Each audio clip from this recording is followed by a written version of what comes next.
ये movie Alexander की जिंदगी की है। अलेक्जेंडर को सिकंदर के नाम से भी जाना जाता है और इसके नाम के आगे हमेशा अजीम इंसान लिखा जाता था, क्योंकि ये सच में एक अजीम इंसान होता है। और सिकंदर की पूरी जिंदगी ख्वाबों से भरी होती है और सिकंदर मरने से पहले 3 बातें कहता है, और शायद वो 3 बातें जो सिकंदर कह के मरता है वो आपकी जिंदगी बदल दें। तो आइए अलेक्जेंडर की कहानी आपको स्टार्ट से बताते हैं। ये कहानी सन 283 BC की है, जब मैसेडोनिया के राजा फिलिप के घर में एक बच्चा पैदा होता है। वो उसका नाम अलेक्जेंडर रखते हैं। अलेक्जेंडर की माँ एक जादूगरनी थी और अलेक्जेंडर फिलिप का नहीं बल्कि जियोस का बेटा था।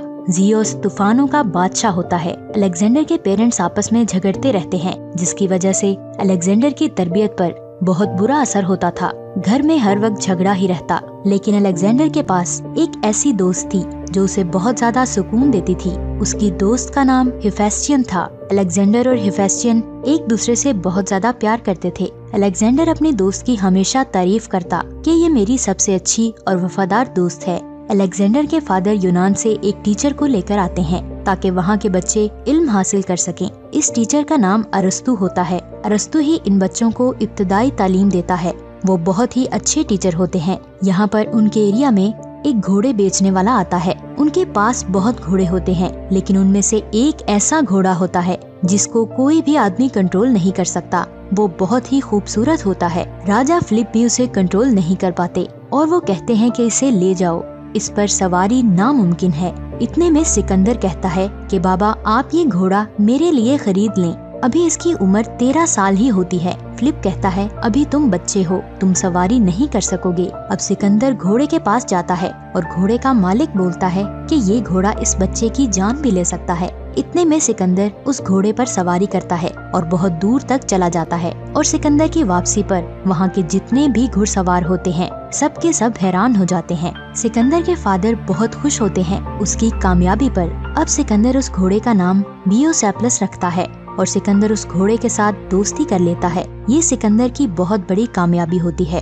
क्योंकि बड़े बड़े घुड़सवार भी उस घोड़े पर सवारी नहीं कर पाए थे। अब उसके फादर उसे पुराने जंग करने वाले फौजियों की पुरानी कहानियाँ सुनाते हैं। फिलिप उसे एक्लीस और प्रोमेथियोस की कहानी सुनाते हैं। सिकंदर कहता है कि एक दिन मेरी तस्वीर भी इनकी तरह दीवार पर होगी। फिलिप कहता है कि ये सब इतना आसान नहीं है, इसके लिए तुम्हें अपनी माँ को छोड़ना पड़ेगा। और फिर फिलिप सिकंदर को कहते हैं कि जिंदगी में औरतों से बचकर रहना ये बहुत ही खतरनाक होती हैं। वक्त गुजरने के साथ अब सिकंदर बड़ा हो जाता है और फिलिप दूसरी शादी कर लेता है। फिलिप की शादी के दिन लड़की के चचा एंटीनेस सिकंदर और उसकी माँ की इंसल्ट करते हैं। सिकंदर इस की गई इंसल्ट को बर्दाश्त नहीं कर पाता और सिकंदर पलटकर जवाब देता है। इतने में लड़की के चचा कहते हैं कि इसने हमारी इंसल्ट क्यों की है। अब फिलिप जो सिकंदर के फादर होते हैं वो सिकंदर को कहते हैं कि तुम इनसे माफी मांगो, और सिकंदर वहाँ से जाने लगते हैं कि उसके फादर भी उसके पीछे चले जाते हैं और सिकंदर के पीछे जाते हुए फिलिप नीचे गिर जाता है। अब सिकंदर कहता है कि ये आदमी तुम्हें यूनान से फारस तक लेकर जाएगा जो खुद 2 कदम भी नहीं चल सकता। सिकंदर की इस बात से फिलिप को बहुत गुस्सा आता है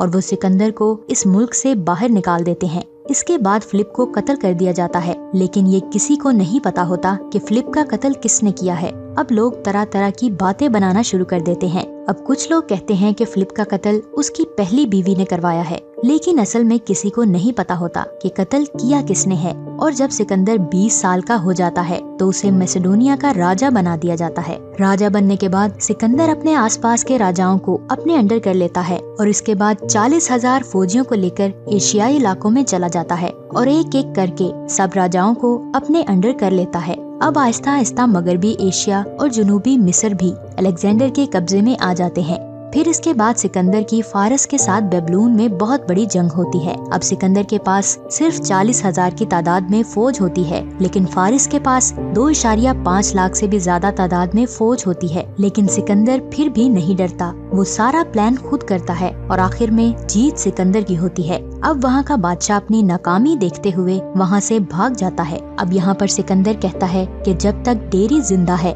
एशिया का राजा उसे ही माना जाएगा और मैं सिर्फ नाम का राजा हमेशा ही रहूंगा। सिकंदर के अंदर एक और खास बात थी, वो जिस इलाके से भी जीतता था तो वो वहाँ के लोगों के साथ बहुत नरमी से पेश आता था और लोगों से उनके हक बिल्कुल भी नहीं छीनता था। इसी वजह से लोग सिकंदर से बहुत प्यार करते थे। बेबलून आकर भी सिकंदर ने ऐसा ही किया और अब सिकंदर का नया घर बेबलून ही था। सिकंदर अभी भी राजा डेरिस को मारना चाहता था। इसके लिए उसने बहुत दूर तक डेरिस का पीछा किया था, लेकिन इसमें उसे नाकामी देखनी पड़ी। सोक्टिया बैक्टिया के साथ वो पूरे एशिया का बादशाह बन चुका होता है और अब बैक्टिया में सिकंदर ने एक ऐसा फैसला किया। सिकंदर के इस फैसले से सब हैरान भी थे और उसके इस फैसले के खिलाफ भी थे। अब फैसला उसने ये किया था कि वो यहाँ की एक लड़की से शादी करेगा और उसने ऐसा ही किया। अब सिकंदर, जो कि दुनिया का सबसे ताकतवर इंसान होता है, वो एक आम सी लड़की से शादी कर लेता है। लोग कहते हैं कि उसे प्यार हो गया था। सिकंदर की इस शादी से उसकी माँ बिल्कुल भी खुश नहीं होती, क्योंकि उसकी माँ ये चाहती थी कि वो एक मैसेडोनियन लड़की से शादी करे। सिकंदर की माँ उसे हमेशा यही कहती थी कि हम अकलीसी फैमिली से बिलोंग करते हैं और तुमने ये शादी क्यों की। अब सिकंदर घर से निकल जाता है और उसे निकले हुए 7 साल हो जाते हैं। सब यही चाहते हैं कि सिकंदर वापस आ जाए, लेकिन सिकंदर घर नहीं जाता, क्योंकि उसके ख्वाब कुछ और ही होते हैं। वो पूरी दुनिया पर राज करना चाहता है। वो चाहता है कि पूरी दुनिया पर कब्जा कर ले। वो अपने इन्हीं ख्वाबों को पूरा करने के लिए घर से निकलता है और आगे चला जाता है। अब दौरान सफर सिकंदर सूप पीता है और उस सूप में कोई जहर मिला देता है। सिकंदर उसे पीने लगता है तो इतने में उसे पता चल जाता है कि सूप में जहर मिला हुआ है। और जब सिकंदर को ये पता चलता है कि ये जहर उसके अपने ही लोगों ने मिलाया है तो उसका दिल टूट जाता है और इस साजिश में जितने भी लोग शामिल होते हैं, सिकंदर उनको सजाए मौत सुनाता है। फिर सिकंदर अपने 150 लाख लोगों के साथ आगे का सफर शुरू कर देता है। अब जहाँ पर सिकंदर और उसके लोग पहुँचे थे, वहाँ पर हर नस्ल के लोग थे। सिकंदर जिस भी जमीन पर पांव रखता वो पहले की तरह ना रहती। अब यहाँ पर सिकंदर बड़े बड़े पहाड़ों में गुम हो जाता है और उसे सिर्फ एक ही रास्ता नजर आता है और वो रास्ता हिंदुस्तान को जाता है। अब सिकंदर अपनी पूरी फौज को लेकर हिंदुस्तान आ जाता है, लेकिन यहाँ का पानी और माहौल उसे सूट नहीं करता। अब उसकी सारी टीम सिकंदर के खिलाफ हो जाती है, क्योंकि वो बहुत थक चुके होते हैं और अब वो वापस जाना चाहते हैं। लेकिन सिकंदर आगे बढ़ना चाहता है और आगे बढ़ना शुरू कर देता है। अब यहाँ हिंदुस्तान में उसका सामना पोरिस से होता है। पहली बार सिकंदर उसे दरियाए जेहलम पर मिला था, पर अब वो हिस्सा पाकिस्तान में है। अब सिकंदर पोरिस के साथ लड़ाई शुरू कर देता है, लेकिन सिकंदर को ही तीर लग जाता है और वो बहुत बुरी तरह जख्मी हो जाते हैं। लेकिन सिकंदर की मौत नहीं होती, वो बच जाते हैं। अब वो वापस जाने का फैसला करते हैं और सबसे नजदीकी रास्ते से बेबलून पहुंच जाते हैं और बेबलून में उन्हें देखकर सब हैरान हो जाते हैं। और इस सफर में कितनी डेथ्स हुई इसका तो कोई हिसाब ही नहीं। अब बेबलून पहुंचकर सिकंदर 2 शादियां और करता है और यहाँ अचानक सिकंदर को पता चलता है कि उसकी बेस्ट फ्रेंड की तबीयत खराब हो गई है। डॉक्टर बताता है कि इसकी तबीयत शराब में गंदा पानी मिलाने से हुई है। सिकंदर बोलता है कि गंदा पानी आया कहाँ से था। इसका जवाब किसी के पास नहीं होता। डॉक्टर उसे यकीन दिलाता है कि हिफेस्टियन जल्दी ठीक हो जाएगी, लेकिन ऐसा बिल्कुल भी नहीं होता। हिफेस्टियन की डेथ हो जाती है। अपनी बेस्ट फ्रेंड की मौत से सिकंदर पूरी तरह टूट जाता है। उसे बहुत सदमा पहुंचता है। सिकंदर कहता है कि इस डॉक्टर को फांसी दे दो। उसे पूरा यकीन होता है कि हिफेस्टियन की मौत के पीछे एक बहुत बड़ी साजिश है और उसको सबसे ज्यादा शक अपनी वाइफ पर होता है। सिकंदर उससे बहुत झगड़ा करता है और कहता है, मैं आज के बाद तुम्हारी शक्ल भी नहीं देखूंगा। अब सिकंदर उसका गला दबाना शुरू कर देता है। इतने में उसकी वाइफ कहती है कि मैं प्रेग्नेंट हूँ।